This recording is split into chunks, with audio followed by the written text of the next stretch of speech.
along with me on an adventure. Well, actually, hopefully not much of an adventure, but a trip at least. So it's Tuesday, March 12th, right about noon, and I have a few hours before I'm heading up the mountain at beyond Donner Pass into Truckee. It's near Lake Tahoe. I'm dog sitting. So I'm dog sitting a little guy named Sherlock, nicknamed Sherby, and basically I'm just gonna read. I'm gonna read, do some, self-care, have an amazing view of the snowy Sierras in basically like a 3-story log cabin mansion.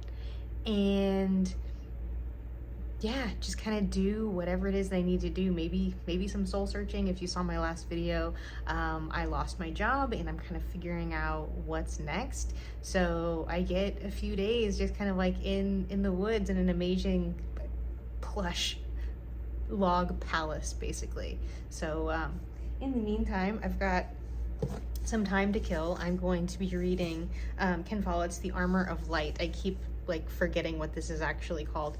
The Armor of Light by Ken Follett. This takes place during the like Napoleon times, but in Kingsbridge, England, which all of the Kingsbridge novels take place in Kingsbridge. That's kind of obvious. But anyhow, so I'll be reading that. I'm also reading Greenglass House by Kate Milford.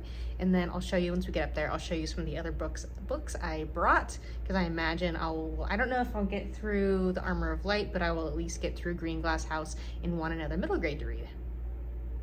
So let's head up the mountain. All right, I am here. This is Mr. Sherlock. Hi, buddy. Hey, buddy. And take a peek outside. It started snowing just as I got here. I think it stopped. But this is what we're looking at. Beautiful Western Sierras. It's right at 32 degrees right now. This is my home for the next few days. All right, I'm here. What time is it? It is 6:22. I left, I think, around 3:30.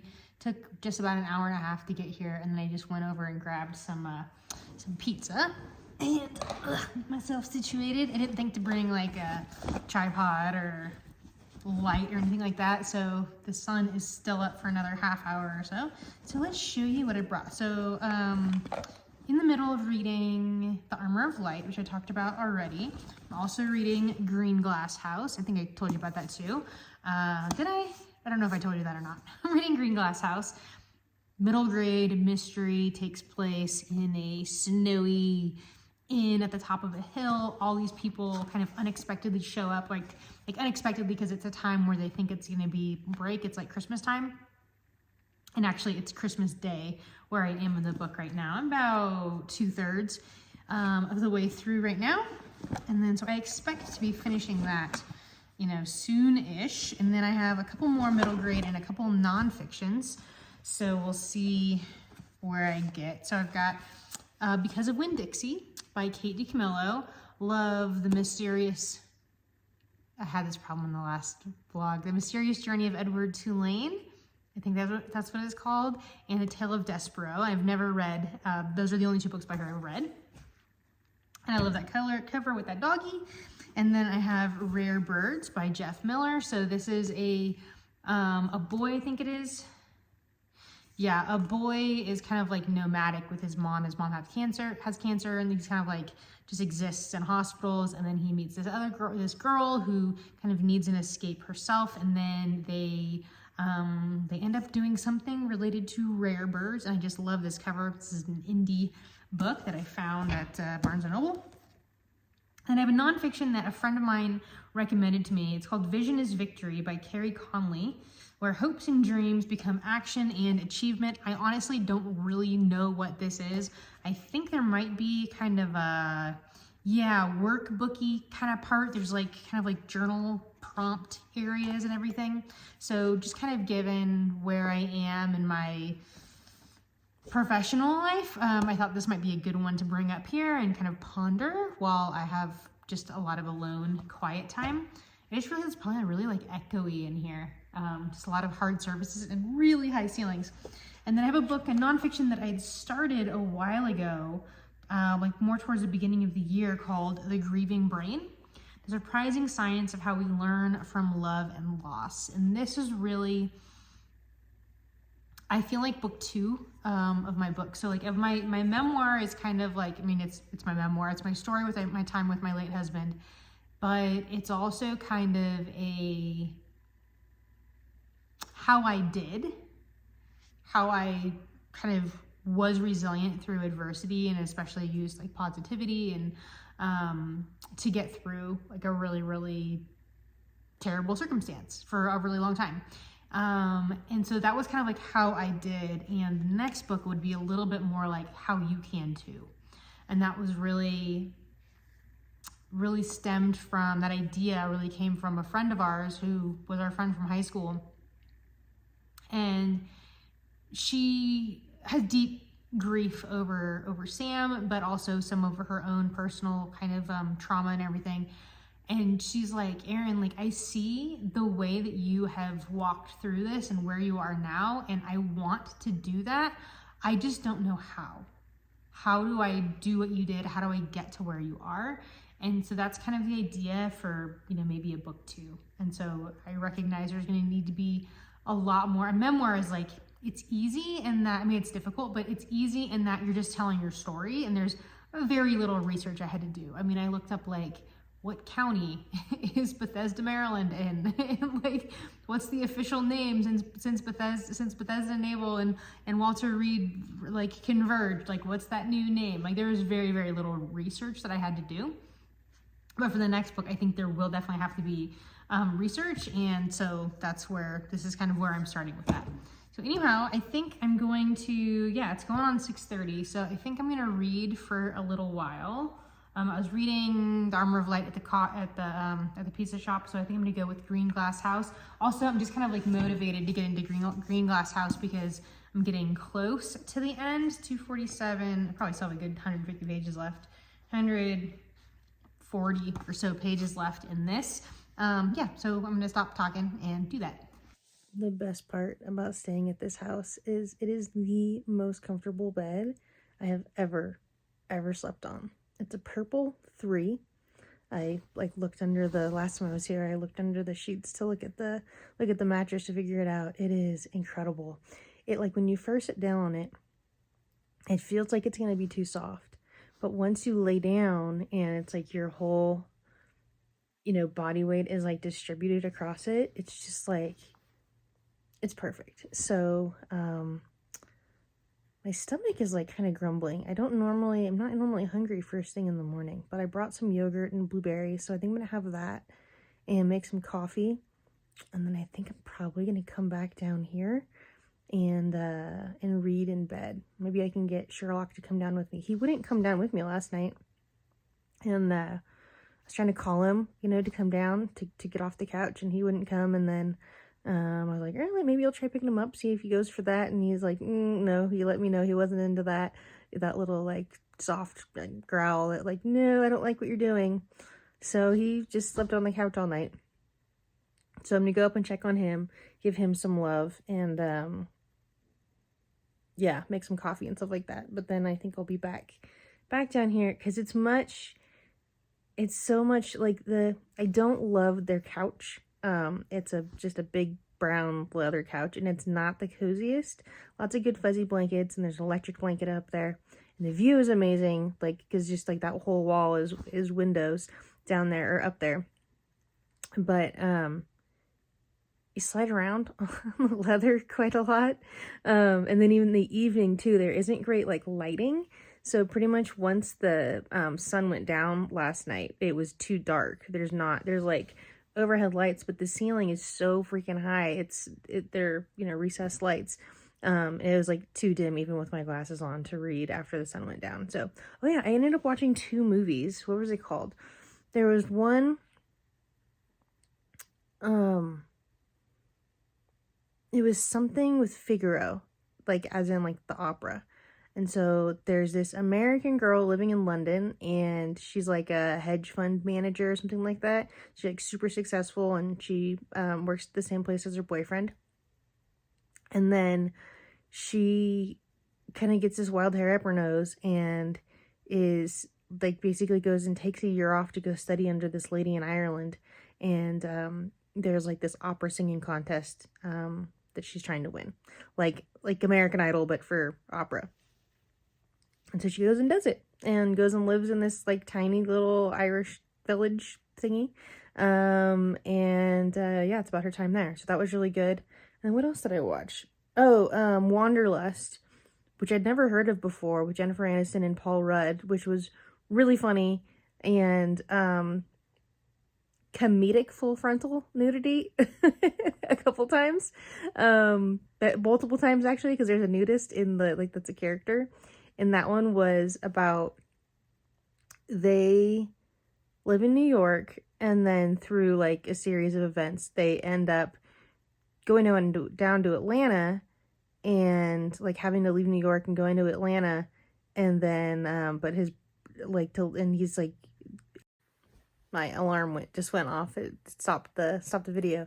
Long story short, they end up at this commune, and it's just, you know, all the things that they get into, and are they going to participate in the free love aspect of the commune, and what's that look like? Are they going to stay there? Are they going to go back to New York or whatever? So watched 2 movies last night, had a nice time, curled up on the couch, the not so comfortable slippery couch, with the doggo, and yeah, that's it. So I'm gonna go find something, go make some coffee, and probably eat some yogurt. Not a bad sight to wake up to. It is 18 degrees, so I think I'm just gonna stay inside and go make that coffee. But I could just take this in.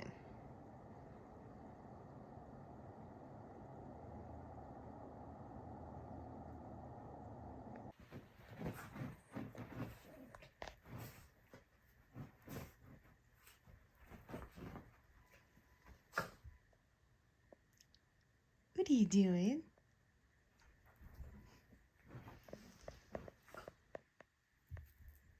Okay, bye.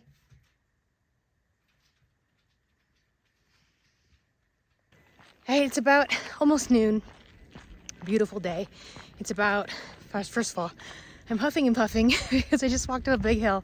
I probably should have waited a few minutes to let my heart rate come down a little bit, but you know, like 7,500 feet is no joke on the lungs. Like, because the bedroom I'm in is on the first floor, but the main living floor is the second floor. So going up and down the stairs, you know, I'd go from downstairs, run upstairs, grab something, come back downstairs. I think my heart's pounding out of my chest. So hopefully by the end of the day today or by tomorrow, I'll have acclimated a little bit to the elevation. But yeah, it's freaking gorgeous out here. It's about 20 degrees right now. No, 36 degrees. 20 was the low. Actually, it was 18 was the low. Anyway, it's like 36 degrees. It's supposed to get to about 40 today. And the snow is like almost up to my shoulders in points. I mean, that's a hill, so that's above my head. But the snow that isn't impacted by being on a hill is about shoulder height for me. So been a fair bit of snow this winter so far. I mean, I don't really know what to compare it to, what they would normally get. I know this wasn't a extremely high snow year, but it wasn't low, I don't think either. So anyhow, unfortunately I did more like scrolling and reel watching and stuff like that this morning than I did reading. I made myself though I think I read like 40 pages, maybe. I made myself get to page 300. That was kind of like my marker before I was going to stop in Greenglass house. So I want to say I have like between 50 and 80 pages left, something like that. So that will be a goal to get that finished today. So right now I'm just going to enjoy the sunshine, some movement. I've just been like so sedentary all day yesterday and then today, of course. Is it just me, or maybe this is like not being around snow? Like I just want to like touch it all the time and just like grab it and run my fingers through it. Maybe that's just because snow is a novel to me. I mean, I'm only like 85 miles away from my house, but you know, I have to very intentionally come up the mountain to go to the snow. So anyhow, I am listening to It's actually on YouTube, so it's kind of annoying because I have to leave my screen on. But I'm listening to Carry On, Jeeves by P.G. Wodehouse. It's my book club book. It's, I think book club is this Friday. So I hadn't even started it yet. And it's a short story collection. I don't know if it's the author, or not the author, but the narrator or what, but I'm just like not super catching on to it. You know, I grew up with, you know, like, by Jove, I think he's got it, and you know, home Jeeves, and this is where that comes from. I didn't know that until I became aware of P.G. Wodehouse. So anyway, this is the first Wodehouse I've read, and I know a couple of my friends in my book club absolutely love it, and so I'm just like trying to pay attention. You know, sometimes it's just hard to pay attention, and so I don't know if it's the story or if it's the narrator or what, but I don't have a physical copy. I couldn't get my hands. I tried at Half Price Books. I have like a volume 1 actually of P.G. Wodehouse, but it's not short story collections. It's collections of like novels or novellas or whatever. And Carry On Jeeves is not in there. So anyhow, I'm gonna continue on this walk. I'll show you some of the sights, and I guess I'll catch up to you when I have more to say about Greenglass House.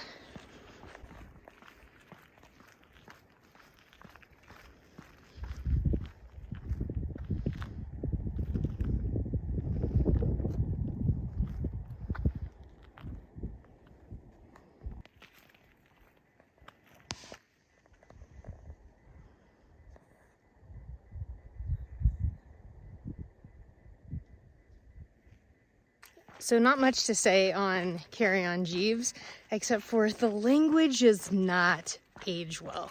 Just had reference to a band of N-words.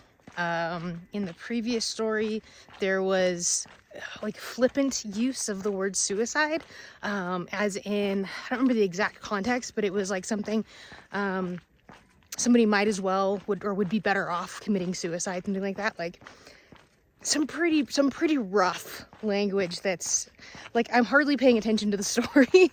I'm hardly able to pay attention to the story, but like these things are just like standing out. Like, you know, what's the term? What do things stand out like? Something about a thumb. What is that term? Why can't I think of that? Like a big thumb? Like a red thumb? I'm hardly even paying attention to the story, but these things are standing out to me, just like glaring, like, wow.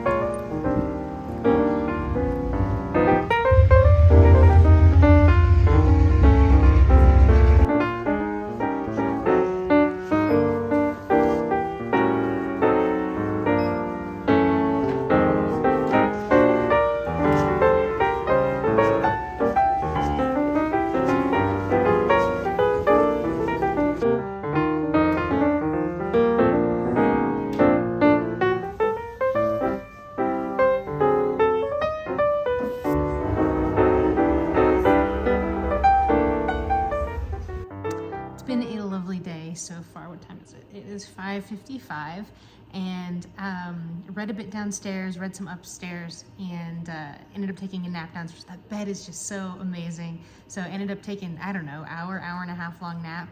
At some point I went for about a 2-mile walk. Oh, you saw that. And then I went like into town and walked around a little bit, went into a bookstore. I left it in the car. I bought volume 3 of Heartstopper. I kept not being able to find volume 3. Volume 5 came out recently, and I kept finding 5 or 4 and 5, but not 3. So I finally got book 3. I don't know if I'll get it out of the car or not, but I've got plenty to read in here.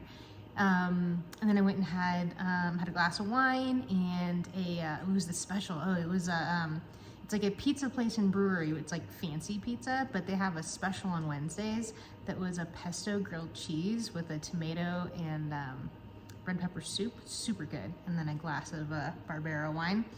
So yeah, so then I came back here and I just finished Greenglass House, probably the last, I don't know, 70 pages or so. One of the really nice things about this book, so I had guessed part of the mystery, not all of it, so I was still surprised, which was nice. But one of the really nice things about this book that isn't always the case in like middle grade or even YA books, is the parents aren't idiots, and the kids aren't like just completely avoiding the parent, and like the parents cease to exist. The parents are a little bit part of the story, and there seems to be like a much more true relationship between child and parent. So yeah, I just really liked it. One thing I've been thinking about though, as I've just been reading and thinking about middle grade, and this is the winner of the Edward Award for Best Juvenile Mystery. And then I was thinking about like Newbery Award winners and stuff like that, and I'm just wondering like how those prizes are awarded. Is it truly like based on literary merit, or based on the adults who are judging those, or are what kids are actually thinking and interested in?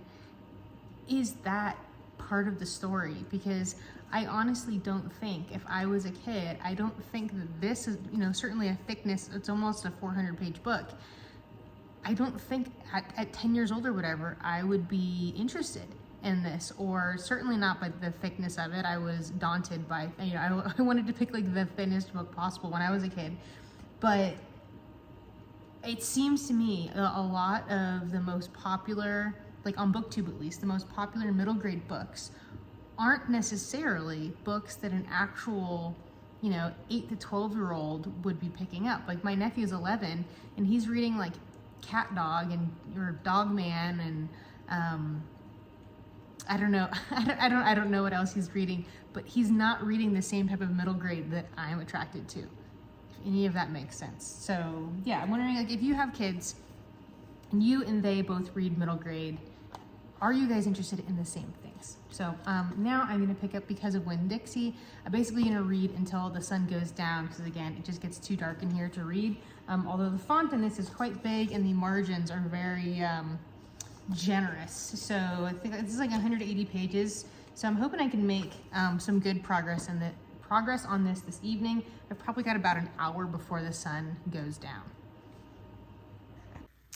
All right, it's Thursday morning. It's like 8 o'clock. And I started watching Harlan Coben's Fool Me Once last night. It's like a limited series. Really good. It's like suspenseful without being scary at all. There's that noise in the back. They have like a countertop ice maker that makes like this amazing ice. I'm a big ice chewer, and so it's nice, but it's super loud and it's like going all the time. It's really annoying. Okay, so the premise is this woman, Maya, is it takes place in England, and she's a like a former army captain. She was a helicopter pilot, and there was like some sort of incident that happened when she was in the army, that like she did something bad basically and people died, and so we don't know like the details on that, but this thing had happened, and then her sister has recently been murdered. It was like a robbery gone wrong, and then she and her husband get assaulted in a park, and her husband gets shot and killed right in front of her. And so we're trying to figure out who killed her husband, and then could they be connected? His husband is from like this rich family. She sees him on the nanny cam. This is like the first episode. She sees him on the nanny cam and is like just reeling. And so it's it's about like this uncovering the mystery of what happened to her husband, all that kind of stuff. So yeah, so that's been really good. And then other thing is, so I read before the sun went down last night, I got about 112 pages into Because of Winn-Dixie. So I'm gonna finish that as soon as I stop talking to you. And I'm laying here, and I'd been laying down like horizontal for like an hour, and I'm not reading anything. Like, I'm not reading a horror movie or an action thriller or anything like that. I'm reading Because of Winn-Dixie, and my heart just starts racing and pounding. And I pull up my heart rate on my Apple Watch, and it was topped out at 108 beats per minute, horizontal. And I am at elevation, but like I didn't do anything. Like I feel it when I go up and down the stairs and stuff like that. But this was like, I'm laying down. And so at first I was Googling like, does your heart randomly race at elevation? And And no, it shouldn't do that, like without being prompted. But then I remember I've had this happen before. I think maybe the elevation is kind of maybe a factor in it, but it's stress related. So it first started happening, actually my Facebook memories today from 2016, Sam, my late husband, was in the ICU and like just bad things were happening. And they started then, but they wouldn't happen like at the hospital in the middle of a crisis. The first time it happened, I was home, I was sitting in my cozy chair, watching TV, drinking a beer when it happened. So like at rest, not in the midst of a crisis. And then it would happen at times like that, or like when I would go to sleep, when I would lay down and go to sleep. Or another time it did happen in the ICU, it was a different hospitalization, but like everything was calm. I was sitting next to his bed with my feet up on the rail. I was reading him Ender's Game. I specifically remember that. And so I ended up having this whole battery of cardiac tests. I wore like a heart monitor for like a week or something like that. Had all these tests done and everything came back normal. I have the slightest murmur, but it's fine. And basically the conclusion was my heart is absolutely fine. It's stress related when this happens. And because my heart is fine, like don't panic about it. It's fine. Like nothing wrong is going to happen to my heart. So anyway, I think just like the stress of life recently has caught up with me, and perhaps the fact that I'm just up here and resting and relaxing and my nervous system is kind of like getting a moment to take a breath and chill. That's what's happening. So I'm going home this afternoon, and I just scheduled a acupuncture session with my friend. So just kind of like a nervous system reset session. So yeah, that's kind of where I'm at. So anyway, I'm gonna read Because it's Winn-Dixie. I might actually start looking at this Vision to Victory book after I finish this. I don't feel like I can focus on this until I finish this though. So I'm going to get this knocked out first. It's really just charming and lovely. And, this little, I assume she's a girl. I think she's a girl. Yeah. Her name's Opal. Very beginning of the book, Opal is in the grocery store, and this dog is just like running amok and causing chaos. And he's just like the strayest of strays, just dirty and patchy fur and all that. And she claims him as his, takes him home, convinces her preacher dad to keep him. And it's kind of just like the adventures that they go on and the good times that they have. So I read the introduction to that Clear Vision book, but I'm not in the headspace for it. I might do it next week when I'm in Arizona. So I just picked up Rare Birds to start reading this. And the very first sentence, brains are weird, right? I love that. Yeah, well, he's facing the wrong way, but got my little man right here. Little love bug. Oh, there he is. Hey, buddy. Oh, all right. Checking things out. Shippy. Hey. Hey, Sherlock. Say hi to our friends. Hello.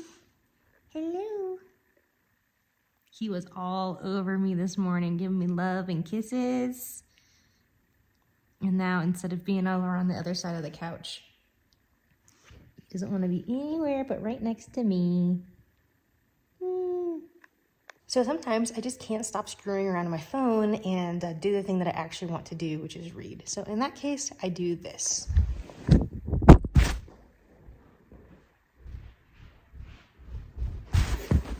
Yes, I throw it across the room. Now I'm going to stop recording and move back over to the other spot and leave you here right here. About 7,000 feet later, it is 40 degrees warmer. It was 34 degrees when I left Truckee, and it's in the low 70s, low to mid 70s right now. It is a beautiful, totally clear skies, sunny day here in Sacramento. And man, okay, so I was telling you about the whole heart thing, right? So it just kept going on, and even when I was driving, it was almost like as I came down in elevation, I was feeling like tightness in my chest and like my abdomen, which is kind of like where I feel my stress. And so a couple times I using my watch, I checked my heart rate, and at one time it was like 89. I was like, okay, that's not too bad, but like I'm just sitting driving, and it wasn't like stressful driving. It's like beautiful scenery. And then another time I was 2 miles from where I was headed back to my office for an acupuncture session to deal with the nervous system like fry. And it was 94 sitting at a red light. Again, like no traffic, just like I wasn't irritated with other people driving or anything like that. Just like, oh, the tension. So had a really nice acupuncture session, and clearly I'm on a walk right now. And my hope is that I'm going to be able to get a little bit of energy out, because I've been very sedentary all day other than like packing up to get ready to go. So get some energy out, get some nice vitamin D and sunshine and all that kind of stuff. And then when I kind of settle in for the night, I'm going to be nice and chill and relaxed. I'll probably, actually, I don't know if I'll read, but I'll probably finish watching Fool Me Once, because I think I have 2 episodes left. 6, maybe 3 episodes. I think I have 6, 7, and 8 left.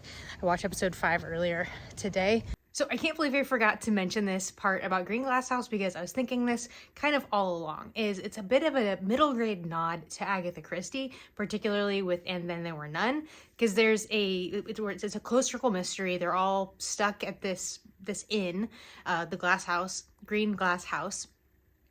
Only no one's murdered. Instead of murders, it's things are going missing. And then these things going missing, and they kind of, the whole mystery is also wrapped up in the house itself, like the history of the house. And then there are elements of, because our main character is he's adopted, and he's Chinese. He doesn't look like his parents. We're not told what his parents actually look like, but we know that his parents aren't Chinese. And then there's another character too, like one of the guests has kind of a similar situation, and so kind of identity and belonging, and yeah, that's all part of it too. So yeah, I just really enjoyed this. There are more in the series. Looks like the next one is Ghosts of Greenglass House, and then Blue Crown, a Greenglass House story. You see my eyeballs there? Coco Gadget arm. So anyway, that is going to wrap up this video. I'm home now. It's Friday, and I can't believe it's Friday, because it was like a weird, when you're unemployed, what is time? Anyway, thank you for watching. Remember, every day is a great day for a great day, no matter what.